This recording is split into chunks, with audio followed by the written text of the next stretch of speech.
For 30 years then, I've been learning from Joe Hemmer. He's taught me so much. He certainly taught me a lot about communication, but more recently he's taught me what it means to be a great teacher, a great visionary, a great leader and chair, a great colleague, and a great friend. So Dr. Hemmer, thank you very much for your unwavering support of me as your colleague and your student over the years. Thank you for your dedication and your vision to the communication department at Carroll.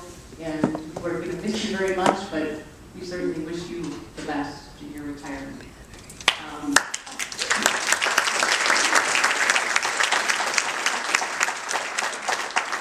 It's my honor tonight to introduce a number of alums. The first alum couldn't be with us tonight, Michael Senga, who graduated from Carroll in 1975 and on his way to China, as I understand. He's in London tonight.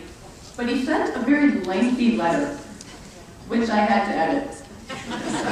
Not only because it was long, but because I need to read a PG version.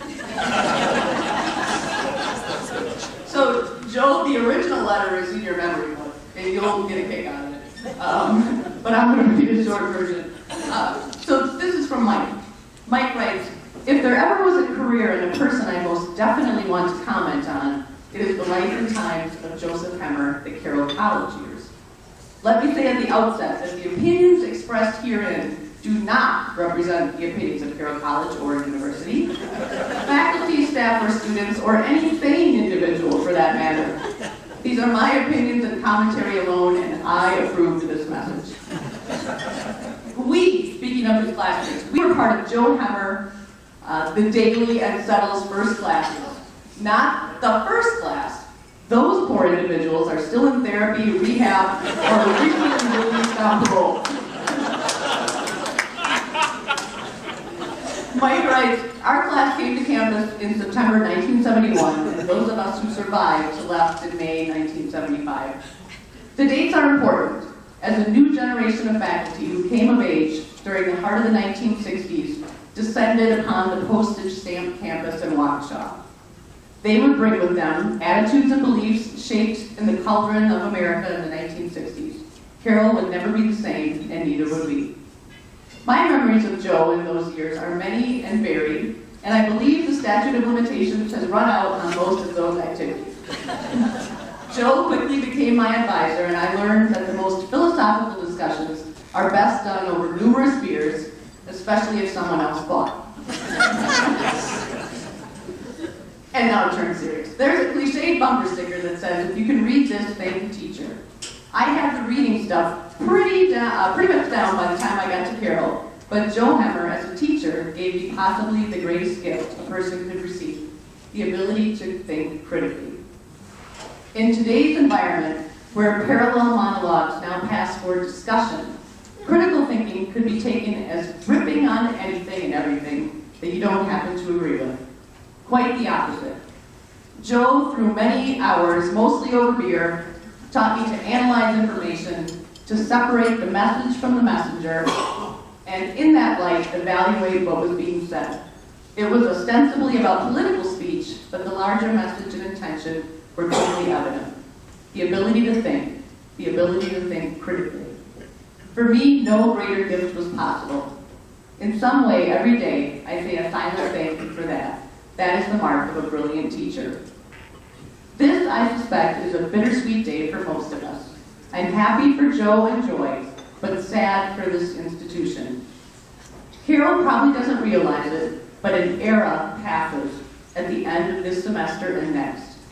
With Pete settled on, and Joe leaving, and Joe Daly going, a time in the history of Carroll College ends.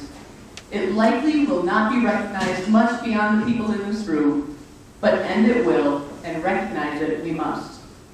Joe, Carroll, whether they ever realize it or not, was a much better academic institution for you having been here.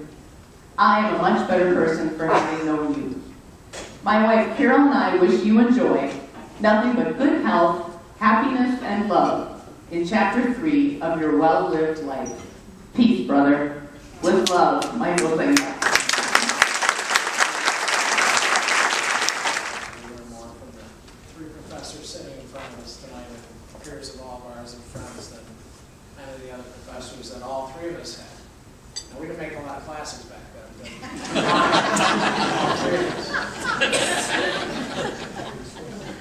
anyone lucky enough to have the three amigos as their professors, we're fortunate. Emmer and his communication trio kept me awake and like, thank goodness, because earning a degree in my other major, business, was as interesting as watching paint dry. Take no offense, other professors here, because I've seen some of you. Dr. Wadley was half dead and the other half asleep during their lectures. Wadley and then the other busy accounting professors were dreadfully boring, lacked enthusiasm, and were disengaged from their students, not Joe Emmer. Joe Emmer on a Monday morning hangover was more interesting than Lloyd Wadley and Speed.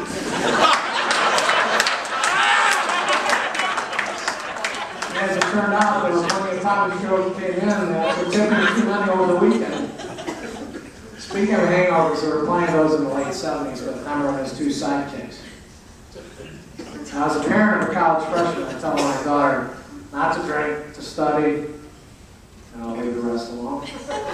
Yet while at Carroll, Emmer and his team, Drink Wizards, would have events like annual Christmas parties, at which time they would pour drinks down their students faster than young cats, nursing from their mother's teeth.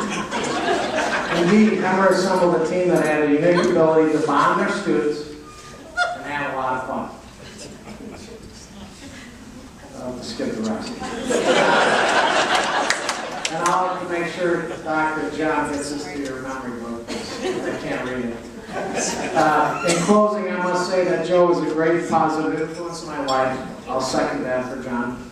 I wish him Godspeed and many years of joy and family times in his retirement. Much love and respect, John Foster, class of 1982.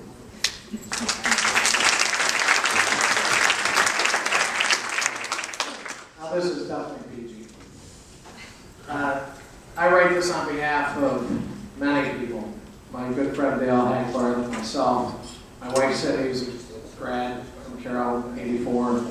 My brothers, who had a lot of years after me, and a lot of other people that sat in the class of Joe Emmer. So I say it was with great honor that I've been asked to speak this evening. And Doc, as you would know, words would be nothing without including a few from our good friend, Mr. Dale Hackler. So I've rolled Dale's into the following. I knew the moment that we had a class, our freshman year with Doc, and our communications major was going to be our salvation, and that our business major was just going to look good. Joe and his fellow sidekicks Pete and Joe Daly proved to us that not only could you learn, be challenged, and get a sound education, you could have a lot of fun doing it. Thus, the beginning of our 4-year voyage earning communication degrees, becoming the Three Musketeers, while members of the Communications Club, and as we learned many years later, blessed to have been in a classroom with Doc Emmer. They often say that if you want to know the value of a man, listen to how his friends describe him to one another. And I think that's a true statement from what I've heard already tonight, and I'm going to hear after this, as we all will. Joe has been blessed, and he's blessed with many people and many friends. And the words they say about him truly speak of who and how and what he is. I've also had the opportunity to have a daughter that's attended Carroll and has only had one class with Joe, but she too has said it was one of her best classes while she attended this institution. She's a senior now, an education major, and it's been a blessing for my family to be able to say that I was taught by Joe, my wife was taught by Joe, my daughter was taught by Joe. So Joe, you have left an indelible impression on the Callender family, many over the years here, and most importantly, you have left a fond feeling in our hearts. We wish you a great retirement and a time to do everything you want to do and let it loose. And we love you and wish you well.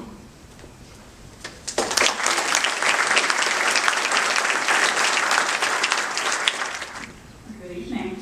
Well, Barb stole part of my intro here because I was going to say I really realized why Dr. Emmer strategically chose me to speak as one of the four alums, because seeing the theme of tonight's crassness and toughness will be set off to a little bit of a balance at least.